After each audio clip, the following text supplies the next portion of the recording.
Hey, this is Yaro here, coming to you from Edinburgh Park up in North Fitzroy, Melbourne. I want to talk about an experience I had just at the start of this week. I went to a networking event. It was the Lean Startup Melbourne event, so thank you everyone who's running that event. Great stuff. The guest at the event was Jonathan Teo, who you might know if you're in the sort of venture capital startup world, Silicon Valley and so forth. Now, Jonathan is in Australia just basically as a special guest, and was meeting with a lot of people in the venture capital world.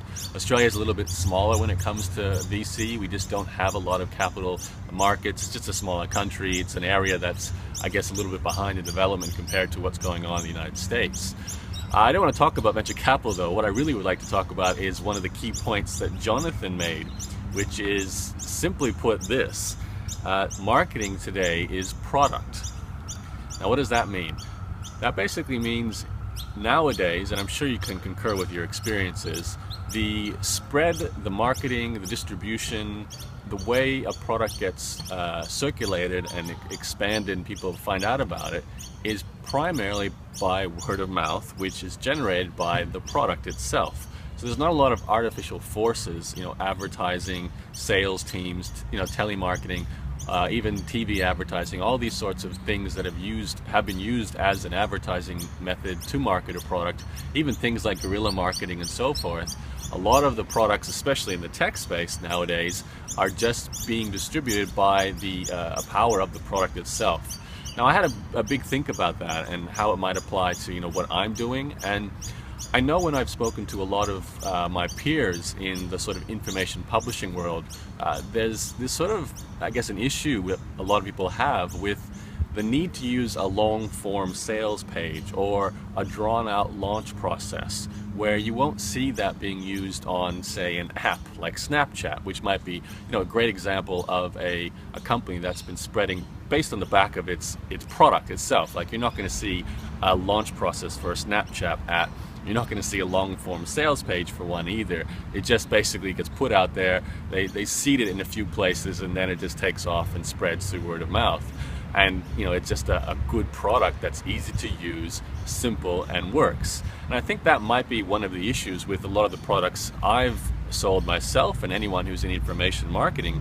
We're selling a more complex product than a Snapchat app. We're selling an educational product, which, on the surface, education isn't simple. It's something that often, you need to educate people on why they need the education in the first place and how it might fit into their world, which makes it a more difficult sale, which is often why you'll have the long drawn out launch process, sales pages, testimonials, case studies, all these things that help convince people that this is the sort of product they need. So it's obviously not really a fair comparison, because comparing an app to an educational product is a different type of category.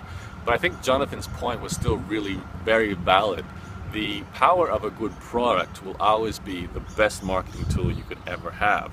And word of mouth will always be the best distribution method you always have. And if word of mouth is driven by product, then product is ultimately the start and end of everything that makes your business succeed in that case. So, I don't think it's a general rule we can apply to every single product category, but I certainly took away what Jonathan was saying about it becoming more and more prevalent today, in particular with apps and basically simple products that are easy to be shared, easy to use, and spread just because they're fun and quick and very built to be shared, especially because thanks to mobile phones, it's something we can pull up right next to a person and say, hey, check out this app. You don't often do that when you're hey, check out this university course, or hey, check out this great free report that I've seen. It's not something that gets shared quite the same way, but the principles are still valid, I think, and that's why I'm talking about it today on this video for you guys. So I don't really want to cover more than that. I think just have a good think about any products you're creating, and are they simple enough to be exciting to people and be something they want to share. There's obviously a whole science behind the idea of virality. You can check out Contagion. There's a book about that subject, and there's some great points in that. You can look at the list and see some of the things you can do to improve the virality of your product. But ultimately, it comes down to the product. So that's really where you gotta start and think about how you potentially create something that shares itself and doesn't need much marketing, which is nice because you don't have to have long sales pages. You don't have to have drawn out marketing processes. It's just, here's something great. It'll help you. Go tell other people once it does help you, and away you go. Which I hope is what you do with this video as well. All right, that's it from me. My name is Yaro. You can find all the videos I've done at yaro.tv. You can join my newsletter there, and then you'll go straight through to my YouTube channel where you can catch all the videos. I also recommend you check out my blog, and if you haven't, definitely join my newsletter while you're there too. That's it from me. I'll talk to you on another video very soon. Bye-bye.